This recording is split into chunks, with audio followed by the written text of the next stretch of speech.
Good afternoon, guys, and welcome to the 5th of January. That's day 5 out of 31 for the January challenge. Now, obviously last night we got announced we've gone into lockdown.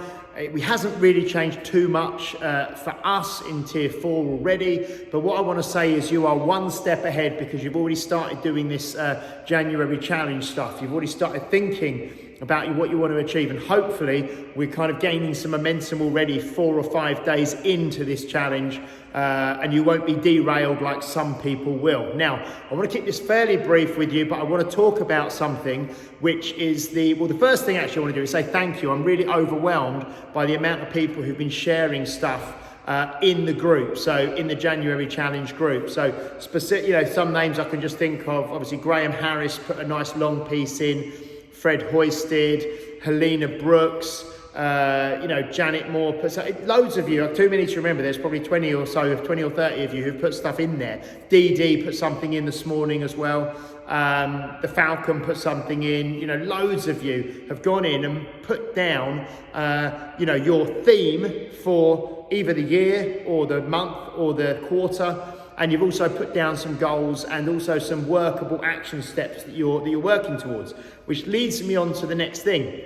There's a big similarity that I see with probably 80% of the things that I'm seeing and when people are talking to me and people are messaging me, okay? And that is balance. And that's one of Steve Bush's favorite words, okay? Balance, okay? And lots of you have used that word.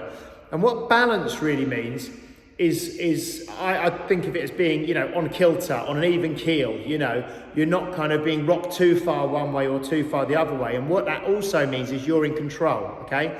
So balance is a big thing that people are looking for, and specifically having more time to spend doing the things that you want to do and not being overwhelmed and overcommitted at work. A lot of people I'm talking to, it's work or doing things for other people, yeah? So it's either overcommitted at work or overcommitting yourself, doing loads of stuff for other people and not really spending time doing anything for yourself.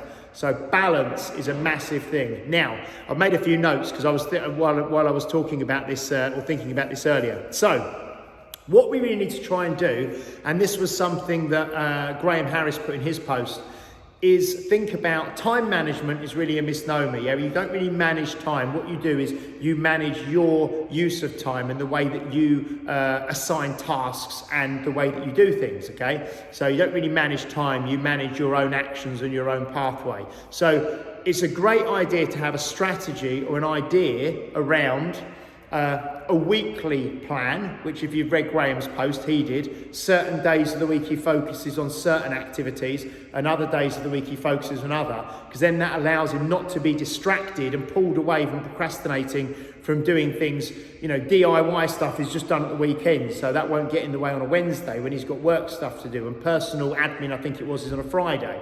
So you can section your week like that, which would be really powerful. And you can also subdivide and section your day. So you have certain times of the day that you do certain things. And that's another way that you can make sure that you get in the things that you need to get in. Now, one thing, I know, we've used lots of acronyms over the lockdowns. We've got things like HIT, we've got LISS.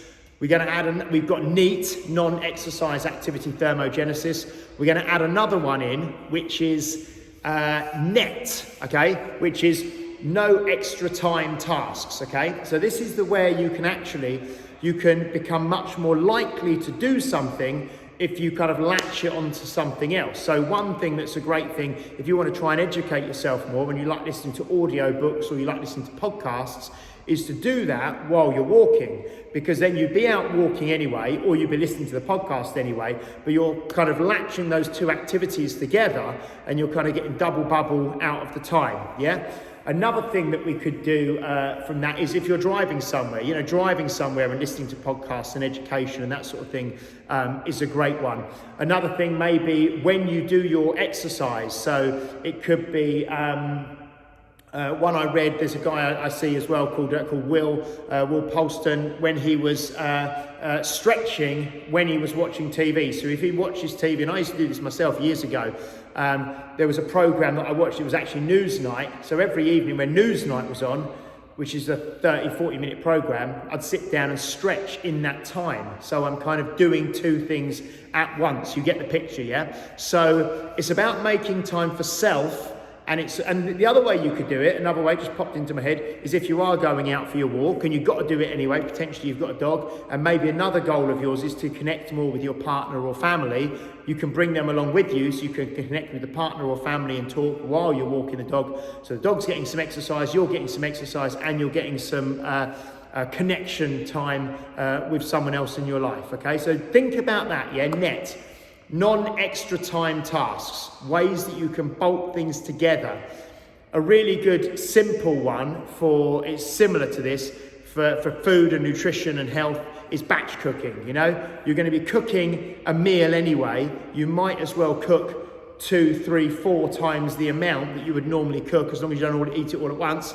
And then you batch that up and you can pop it in the fridge or pop it in the freezer, and then that will provide you meals for a certain number of days, and it saves you time in the long run because you do it all in one go, okay? So think about that. But I just want to share that with you. So really think the broad picture for many of you is balance. And it's about making sure that you have time to do what you want to do and to spend it how you want to spend it, and not just being at the beck and call of others all the time, which leads me on to one final point that I've just remembered. I've had loads of you, and I love getting the messages and I love seeing the posts on Facebook. But what I'm going to have to do for my own sort of time management, if you like, is I'm just going to pick sort of like a half hour, 45 minutes once a day where I'm going to go and I'm going to kind of respond to these messages or posts and stuff like that. So if you put something on Facebook and if I don't like it straight away or I don't respond straight away, please don't take it personally.